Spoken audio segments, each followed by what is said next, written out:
오늘 봉독한 본문 20절 보면 선을 행함으로 고난을 받고 참으면 이는 하나님 앞에 아름다우니라, 이렇게 말씀합니다. 그래서 말씀의 제목은 아름다운 고난입니다. 한번 따라 하십시다. 아름다운 고난. 옆 사람과 서로 눈을 보고 인사함으로 이렇게 복을 빌어줍니다. 선을 행함으로 고난을 받고 참아서 하나님 앞에 아름다운 사람이 되세요.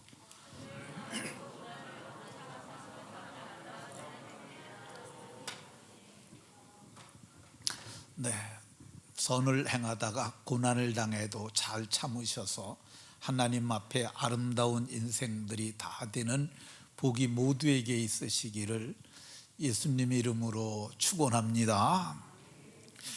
사람이 세상을 살다가 보면 예기치 않게 고난을 당하는 일이 있습니다. 사고로 몸이 망가지는 경우도 꽤 많습니다.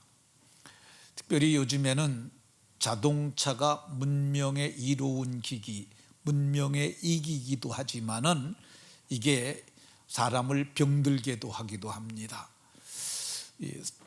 후천적 장애인은, 선천적은 날 때부터 장애를 입은 사람들이고요, 후천적 장애인의 90%가 사고라고 그럽니다. 자동차 사고가 굉장히 더 많습니다. 한국 장애인 고용공단이 조사한 통계에 의하면, 이게 21년도 통계인데요, 21년도 통계는 22년도에 나오고요, 22년도에 나온 통계를 제가 지금 인용하는 겁니다. 사진 보여주세요. 근데 이거 보시면은 이게 지금 이게 22년 며칠인가, 이게 6월 21일자 이게,인데 저긴 4월 29일로 돼 있는 것 같아요. 그러니까 이게 최신 정보예요. 여기 보면 전 인구의 5.1%가 장애인이라고 그래요. 그럼 5.1%면은 100명 중에 5명입니다. 100명 중에 5명이 장애인이라고 그러고, 이거를 합산을 한 결과가 264만 5천 명이 현재 한국의 장애인이라고 얘기를 합니다. 근데 제가 여기 보면 한 180명에서 200명 가까이 모였는 것 같은데, 장애인 제가 보기에 5명도 안 되는 것 같으니까 여긴 굉장히 장애인 비율이 낮다, 이렇게 볼 수 있을 것 같습니다. 육신적인 고난 외에 정신적 고난도 있습니다. 또 영적인 고난도 있습니다. 이 고난이 굉장히 다르긴 하지만은 이것도 굉장히 큰 고난입니다. 세상을 살면서 많은 고난을 겪으신 베드로 사도께서 지금 흩어져 있는 12지파에게 지금 편지를 하면서, 너희가 세상에서 고난당할 수 있지만 잘 참으라, 그러면 하나님 보시기에 아름답다고 말합니다. 그러면서 오늘 본문에서 3가지 고난을 얘기를 해요. 하나는 죄가 있어 매를 맞고 참는 고난을 말합니다. 죄가 있어 매를 맞고 참는 고난, 이건 죄가 져서 매를 맞고 참으면 누가 칭찬하겠느냐, 무슨 칭찬이 있겠느냐, 사도가 이렇게 반문을 하십니다. 이거 죄가 있어서 매를 맞는 고난은 뭐예요? 법을 어기는 범법함으로 오는 고난입니다. 도둑질하다가 붙잡혀가지고 매 맞고 감옥에 가게 되면 이건 범법하는 거잖아요. 죄가 있어 매를 맞고 참으면 무슨 칭찬이 있겠느냐. 도둑질하다가 제 감옥 갔대, 그럼 누가 칭찬을 하겠어요?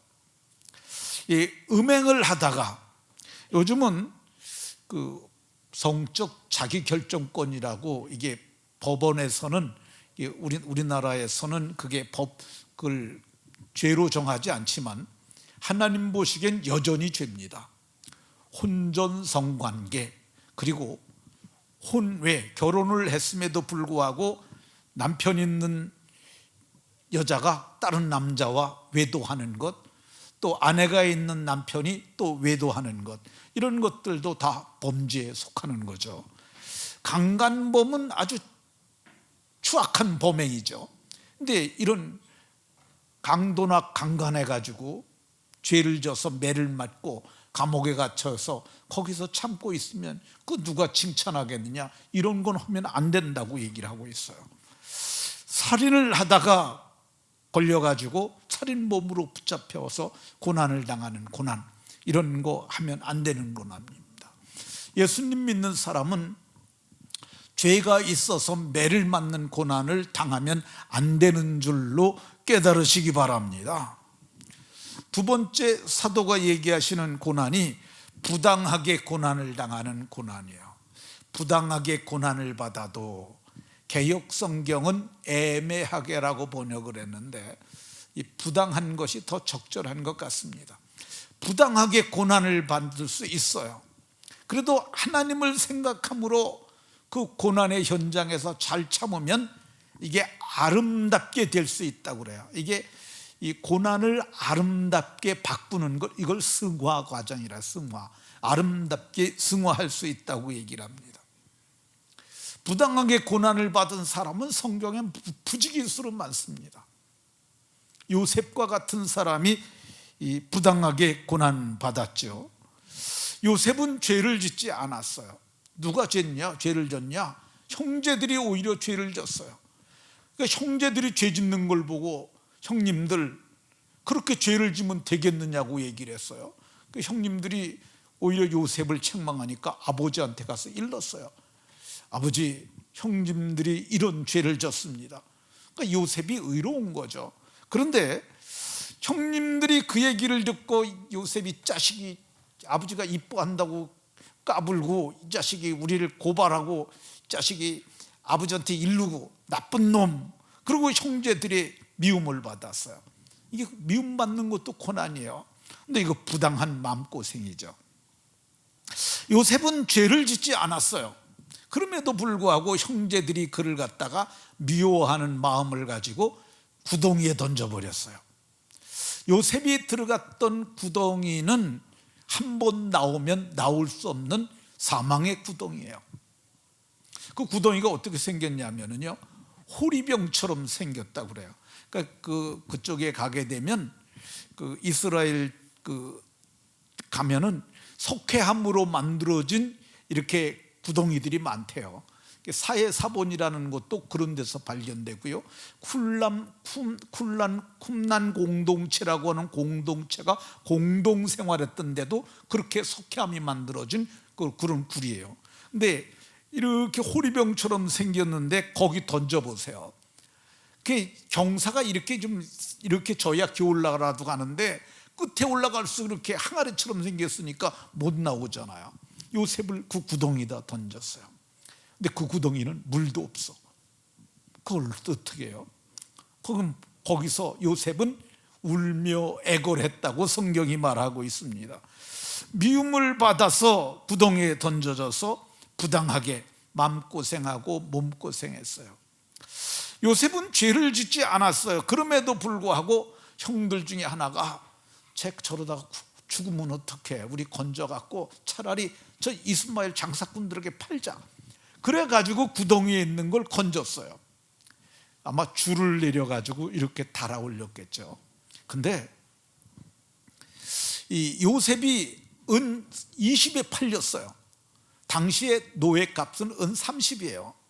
30을 받았는데, 30을 받아야 하는데, 왜 그러냐면 요셉이 그때 17살이었거든요. 그 쓸모가 앞으로 많은 노예예요. 건강하고 그러니까. 근데 구덩이에서 한 사흘 정도 물도 마시지 못하고 밥도 못 먹으니까 사람이 풀이 죽어갖고 기력이 쇠진해가지고 꺼내놨는데 그냥 주저앉아 있는 거야. 그러니까 이스마엘 장사꾼들이, 아유, 이걸 어떻게 제값을 줘, 우리 안 사. 그랬더니 그러면 싸게라도 가져가라고. 그래서 20에 팔려갔어요. 요셉이 잘못한 게 없잖아요. 그 부당하게 고난을 받은 거야. 근데 거기서 끝나지 아니하고 요셉이 죄를 짓지 않았음에도 불구하고 보디발의 집에 노예로 팔려갔어요. 노예 일을 하게 되니까 옛날에 아버지 집에 있을 적에는 아버지가 채색 옷이라고, 오늘날은 다 채색 옷을 입었어요 우리가. 근데 옛날에는 이 색을 들여서 옷 입는 건 왕족들만 하는 거예요. 근데 요셉은 아버지가 그를 이뻐해 가지고 귀하게 여겨서 채색 옷을 지어 입혔는데, 그 요셉이 지금 노예 생활하고 있는 거야. 그래도 부당하게 노예 생활하는 거죠. 그래도 요셉은 고난을 잘 견뎠어요. 그리고 마침내 그 집에서 가정 총무가 됩니다. 얼마나 대단한 일이에요. 노예로 팔려온 사람이 그 집의 가정 총무가 되다니. 그 보디발의 집은 대단히 큰 집이에요. 그런데 이 요셉이 너무너무 잘생겼으니까 주인 사모님이, 보디발의 아내가 요셉을 좋아하기 시작했어요. 그래갖고 요셉을 꼬시려고 그러는데 요셉이 쳐다보지도 않아요. 그러니까 어느 날 자기 방에 들어왔을 때 요셉 옷을 막 벗기고 그러는데, 요셉이 옷을 벗기니까 요셉이 옷을 놔두고 도망을 갔어요. 그랬더니 저놈이 나를 겁간하여 하려고 하였다고 강간 미수범으로 자기 남편에게 고발을 해갖고 왕의 죄수들을 가두는 감옥에 들어가게 됐어요.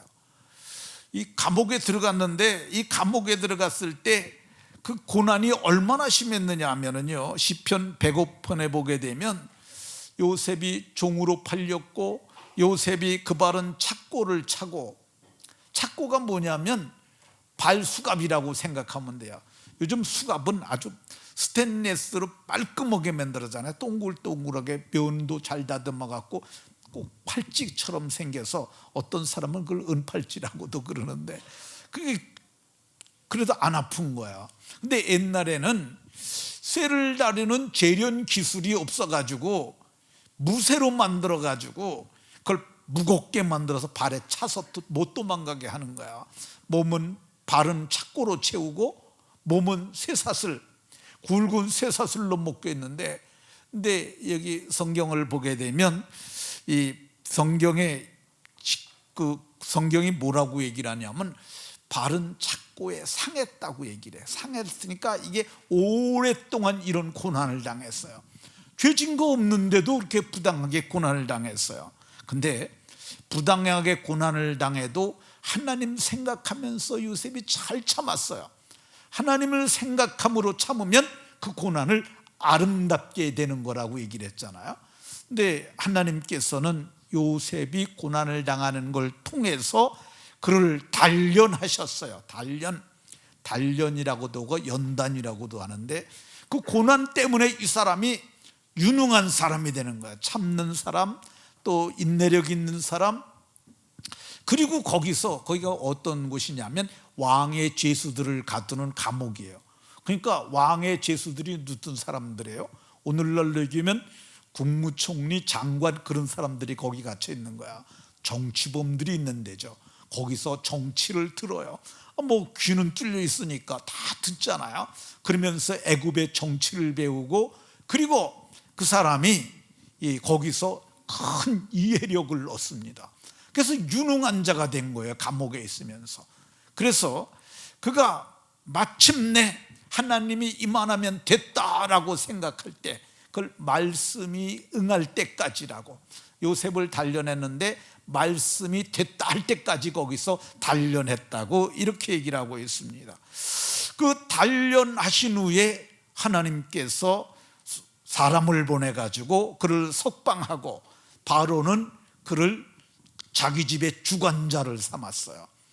이 요셉이 말하는 걸 듣고 과연 이와 같이 지혜로운 자를 우리가 어디서 얻을 수 있으리요? 너는 애굽을 통치하라. 그러면서 이게 인장 반지가 있는데, 인장이 도장이에요. 그러니까 도장을 반지에다 한 거야. 이거를 왕이 차는 것은 옥새라고 불러요. 근데 애굽에서는 이거 잊어버릴까 봐 왕이 죽으면 그 사람들은 등천했다고 그래요. 왕이 죽으면 등천했다고 그러는데, 죽기 전에 마지막으로 이 반지를 빼서 다음 왕에게 껴주는 거야. 근데 반지를 빼가지고 요셉에게 끼워주면서 너는 애굽을 통치하라고 통치자를 삼고, 그리고 내 집도 다스리고, 그리고 내 신하들도 내가 다스리며 저들을 잘 가르쳐서 애굽을 강국으로 만들라고 그렇게 했던 것을 볼 수가 있습니다. 그러니까 요셉은 어떤 사람이에요? 고난을 아름답게 승화시킨 사람이에요. 그러니까 성경에 나타난 탁월한 하나님의 사람들은 모두가 고난을 아름답게 승화시킨 사람이에요. 성경의 다윗도 사울 왕이 그를 죽이려고 10년을 쫓아다녔어요. 도망 다니면서 다윗은 용사가 됩니다. 도망 다니면서 자기와 함께한 사람들, 처음엔 400명이었는데 그게 600명이 되고, 근데 600명을 데리고 산적질하지 아니하고 그 사람들을 모두가 이 유다 건국의 영웅들로 만들어내요. 아주 그 사람들을 잘 훈련시켜 갖고, 그래서 나중에 통일 이스라엘이 됐을 때 그 함께 했던 아둘람 굴에 있던 600명이 이스라엘을 경영하게 했던 것을 볼 수가 있습니다. 다니엘도 많은 고난을 받았지만 마침내 그도 이 페르시아의 이 총리가 되는 놀라운 일을 하는 것을 볼 수가 있습니다. 그러니까 이 고난을 아름답게 승화시키면 그것이 복이 되는 줄로 믿으시기 바랍니다. 그럼 우리가 선을 행함으로 고난을 받으라고 그랬는데, 우리가 선을 행함으로 고난을 받을 수 있는 그 고난이 뭘까? 바울 사도는 복음과 함께 고난을 받으라고 그랬어요. 이게 아름다운 고난이라고 이렇게 말씀합니다. 복음과 함께 고난을 받으라. 복음이 뭐예요? 예수님 얘기가 복음이에요.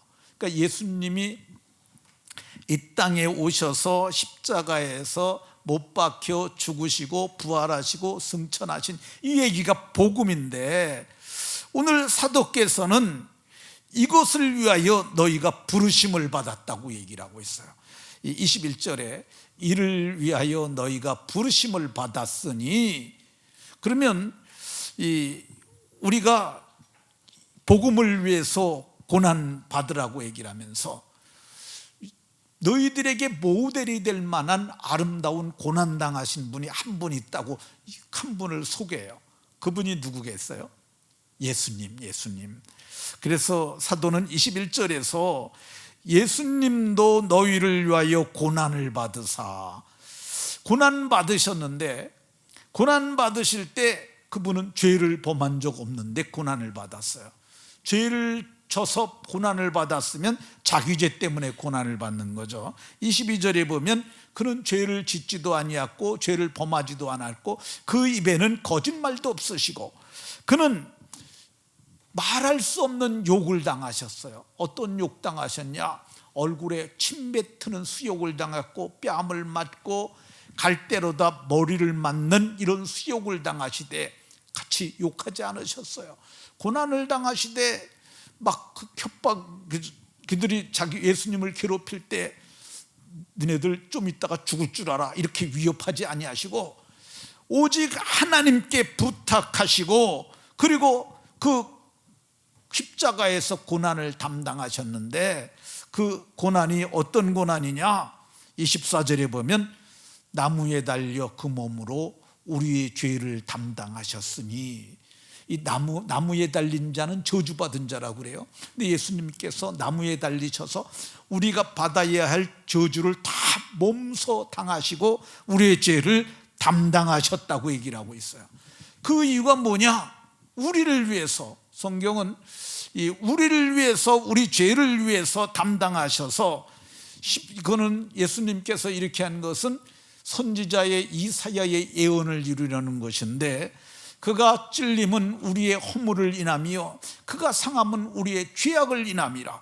그가 징계를 받음으로 우리는 평화를 누리고 그가 채찍에 맞음으로 우리는 나음을 입는 아름다운 고난을 스스로 취하시고 그리고 이루셨다고 이렇게 말씀합니다. 예수님께서 이렇게 선을 행함으로 아름다운 고난을 받으심으로 우리는 어떤 복을 받았을까? 성경은 이렇게 얘기를 합니다. 예수님이 본을 보여주셨으니까 21절에 예수님이 본을 보여주셨으니까 너희를 위하여 고난을 받으사 너에게 본을 보여주셨으니까 너희도 그 자취 예수님이 가신 길 따라올 수 있게 하셨다는 거야. 그러니까 너희가 죄를 범하지 않았는데도 고난을 당해도 참고, 거짓말하지 않았는데도 모함을 당해도 참고, 욕을 당할지라도 욕하지 말고, 고난을 당할지라도 위협하지 말고 하나님이 보시고 있다 생각하고 하나님께 부탁하며 예수님 생각함으로 참으라고 이렇게 얘기를 하고 있습니다. 그게 성경이 얘기하는 예수님이 본을 보여준 것을 따라가는 복이라고 얘기를 합니다.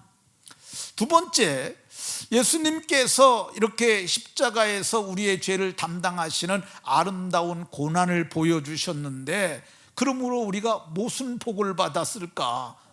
그분께서 우리의 죄를 친히 담당하심으로 우리가 죄에 대하여 죽게 되었다고 얘기를 하고 있습니다. 우리가 죄에 대해서 죽었다고 얘기를 합니다. 이 말이 뭔 말인지 잘 모르겠죠. 근데 이 말을 예를 들어서 제가 설명을 드리겠습니다. 어떤 악한 악인이 있어요. 악한 일만 하는 사람이 있어요. 근데 그에게는 힘센 노예가 하나 있어요. 근데 노예는 악한 사람이 시키는 것만 하는데 악한 사람은 악한 일만 시켜. 평생 악한 일만 했어요.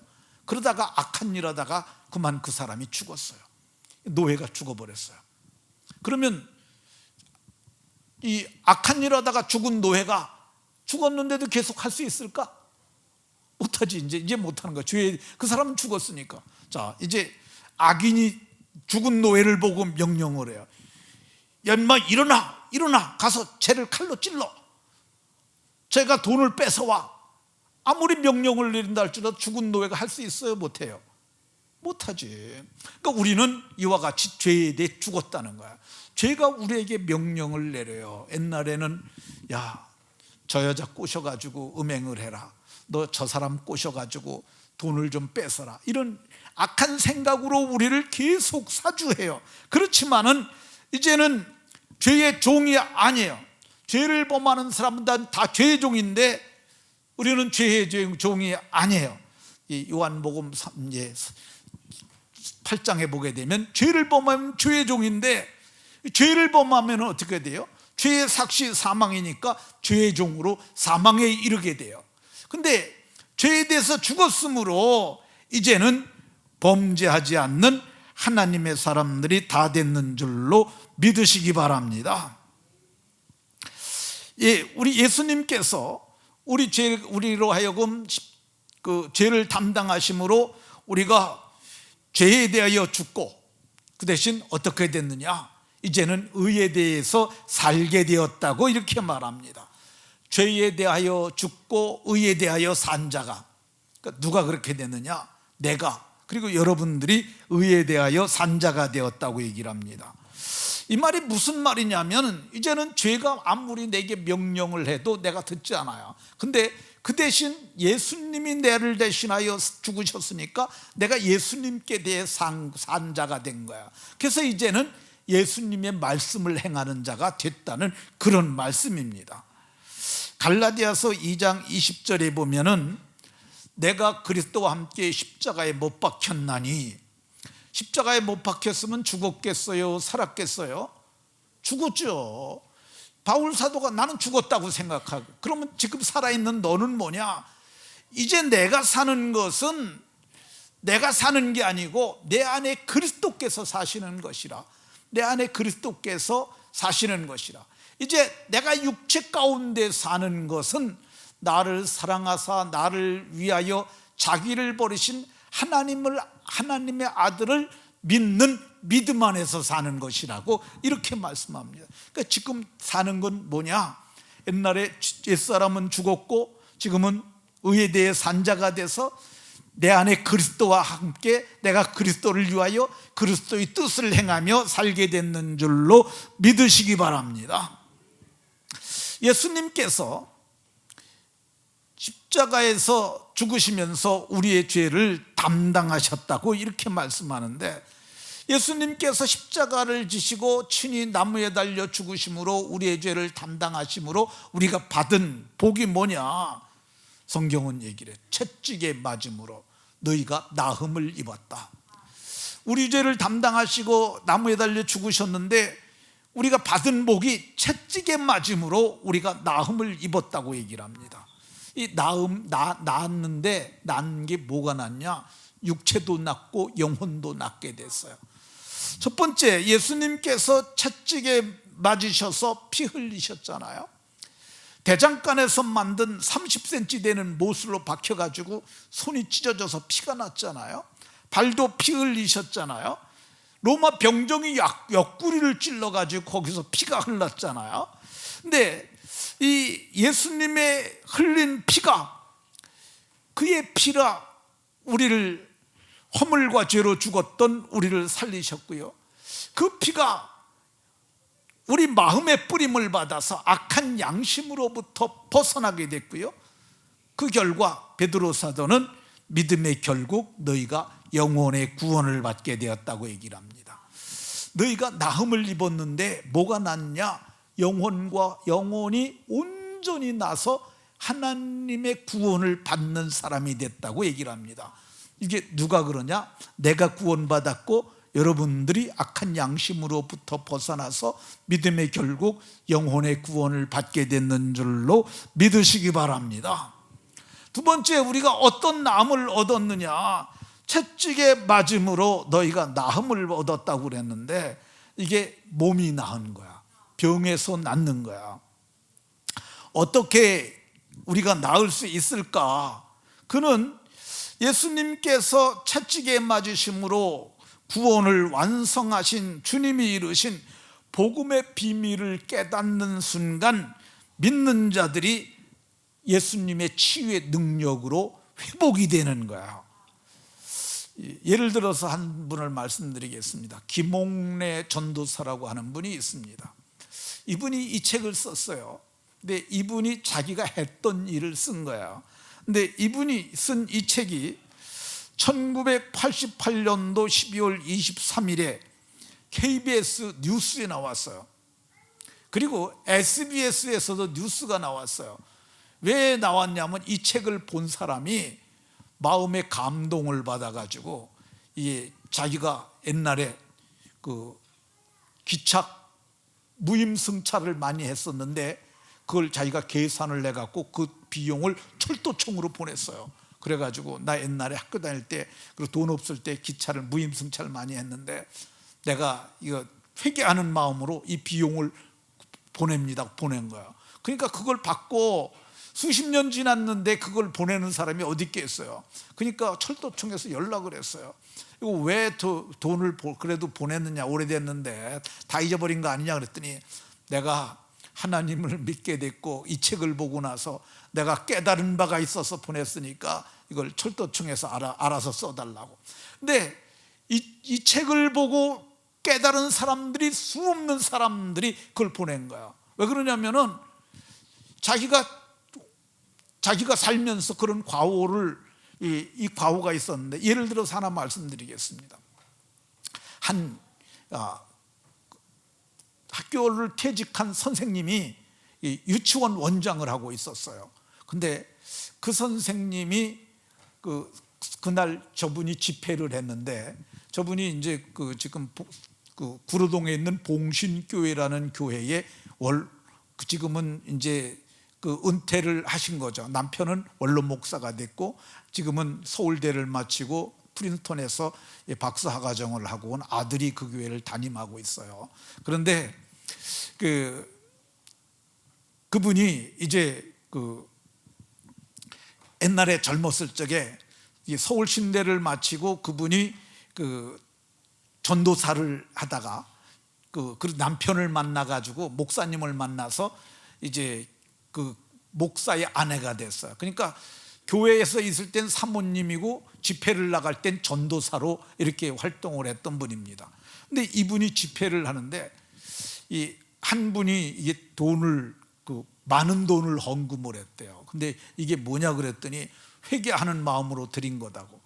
뭔 회개하는 마음으로 드렸느냐 그랬더니 이게 자기가 학교에서 안 쓰는 게 있어서 자기 집에 갖다 놨는데 이거를 다시 반납해야 되는데 주고 싶지, 학교에다 안 줘도 될 것 같아 갖고 그걸 계속 갖고 있었는데, 그러고서 지금 그건 이제 없어졌고 그랬는데 마음에 그게 걸려 가지고 그거 값을 갖다가 내가 학교에다 내기도 그래서 여기다 드렸어. 하나님 앞에 회개하는 마음으로 예물로 드립니다라고 그랬다. 그래서 그러면서 그걸 갖고 왔는데, 이 봉투를 열어서 돈을 보는 그 순간 그분이 약 하고 쓰러졌대요. 그러고 나서 좀 잠시 후에 일어났는데 그분이 이 목에서 뭐가 나간 것 같다고. 근데 그분이 당뇨병하고 혈압이 있었는데 그날 이후로 당뇨병이 났다는 거야. 그러니까 그런 기사들을 보면서 사람들이 야, 이거 회개해야 되겠구나, 그렇게 생각을 한 거죠. 근데 이분 같은 경우도 예수님이 채찍에 맞음으로 나음을 입었다는 것을 몸소 경험한 여자예요.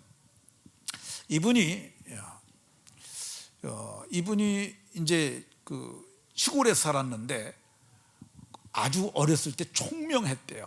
그러니까 아버지가 너는 판사가 돼가지고 많은 사람에게 바른 판결을 하면 좋겠다 생각을 해서 그렇게 얘기를 해줬고, 자기도 한 번 보면 다 기억을 하니까 그래가지고 나도 그거 하면 되겠다고 생각을 했는데, 아버지가 사업에 쫄딱 망하는 바람에 그냥 시골에서 상급학교를 진학하지 못하고 반 매고 김 매는 그런 처녀가 되고 말았어요.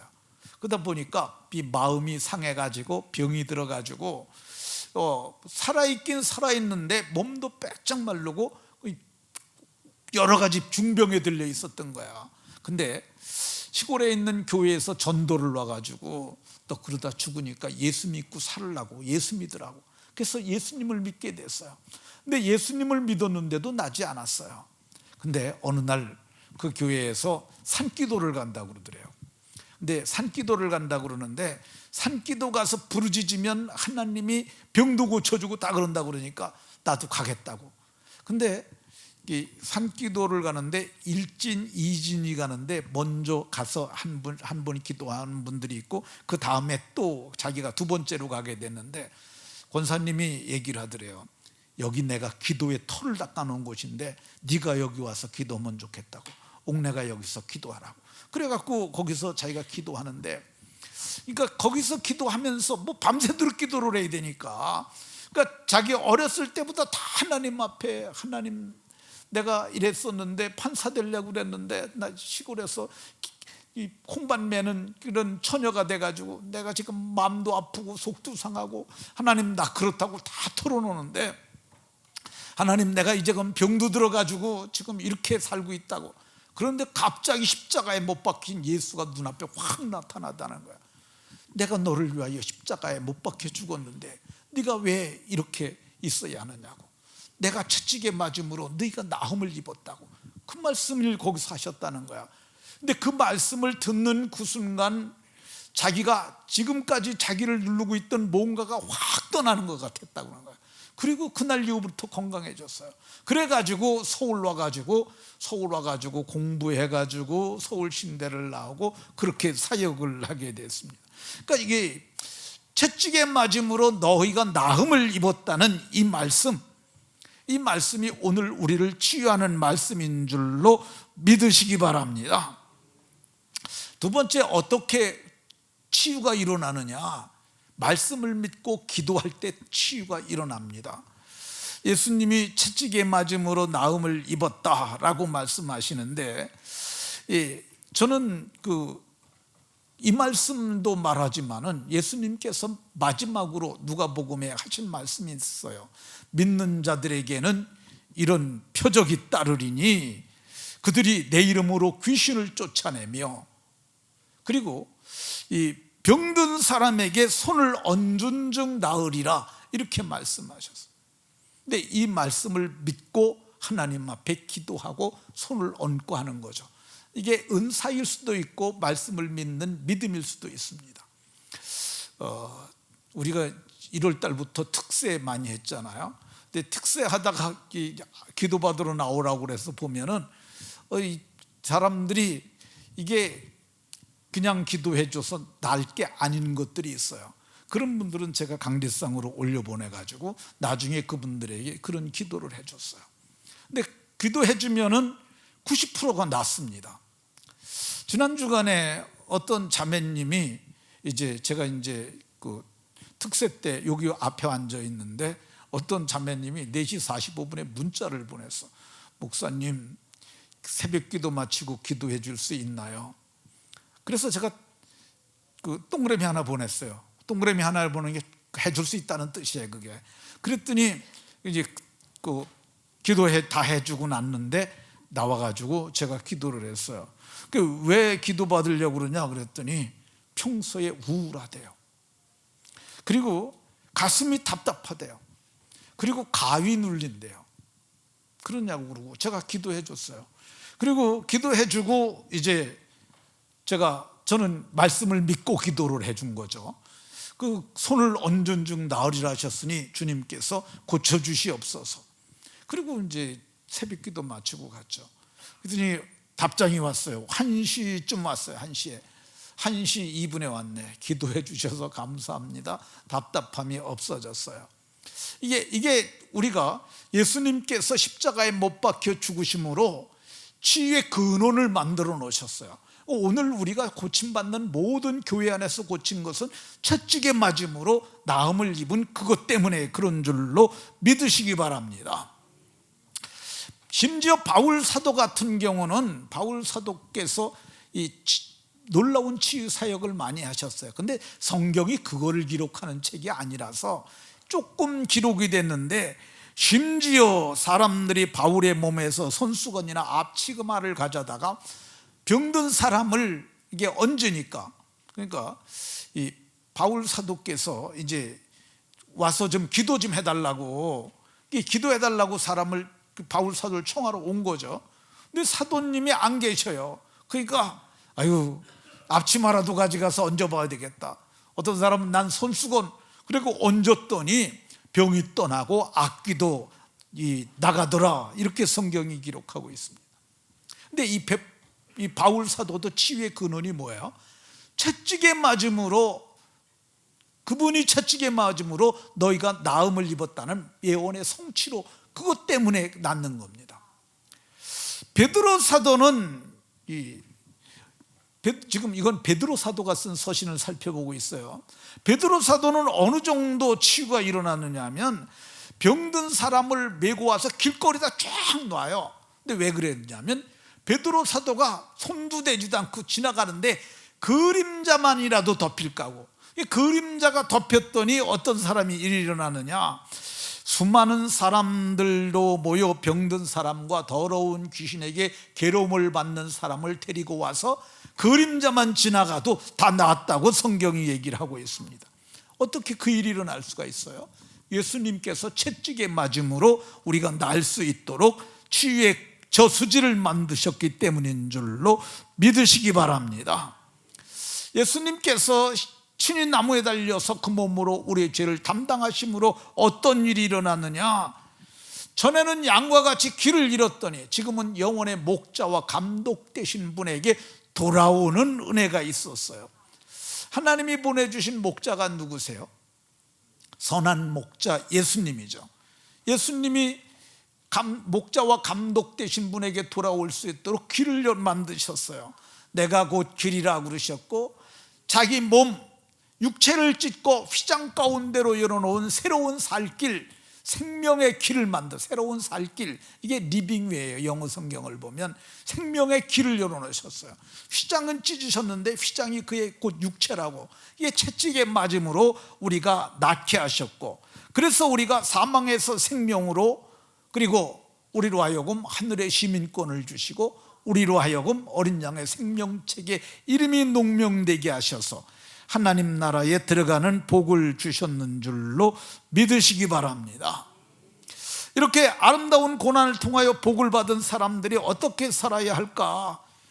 베드로 사도는 이렇게 말합니다. 18절에서 사환들아, 이 범사에 두려워함으로 주인들에게 순종하되 그러니까 파업 같은 거 하지 말고, 이게 오늘날 여기면 직장 생활하는 사람들이 하는 말이야. 파업하지 말고 주인이 잘 되게 네가 해라. 그러면 힘들어도 해라. 고난을 받고 참으면 이게 아름답고 이를 통해서 네가 복이 된다고 얘기를 합니다. 어떻게 살아야 되느냐? 영혼의 목자와 감독 대신 그리스도께 돌아왔으니 너희도 목자로 살라고 이렇게 말씀하시는 걸 볼 수가 있습니다. 베드로 사도는 예수님께서 친히 나타나셔서 3번이나 내 양을 먹여라, 내 양을 쳐라, 내 양을 먹여라라는 말씀을 드린 사람인데, 그는 이제 그도 나이가 많으니까 베드로전서 5장에서 내가 이제 가더라도 너희 중에 있는 양무리를 이제는 너희가 쳐라, 부득이함으로나 억지로 하지 말고 자원하여 양무리의 본이 돼서 그렇게 양을 해쳐라. 그래야면은 목자장께서 나타나실 때 시들지 아니하는 영광의 관. 당시에 로마 황제가 주는 거 있어요. 그건 시드는 면류관이에요. 근데 시들지 아니하는 영광의 면류관을 약속하셨는데, 모두가 아름다운 고난을 잘 이기셔서 모두가 시들지 아니하는 영광의 관을 받는 복이 있으시기를 예수 그리스도의 이름으로 축원합니다. 하나님, 오늘도 말씀을 통해서 주의 법을 알게 하시니 감사드립니다.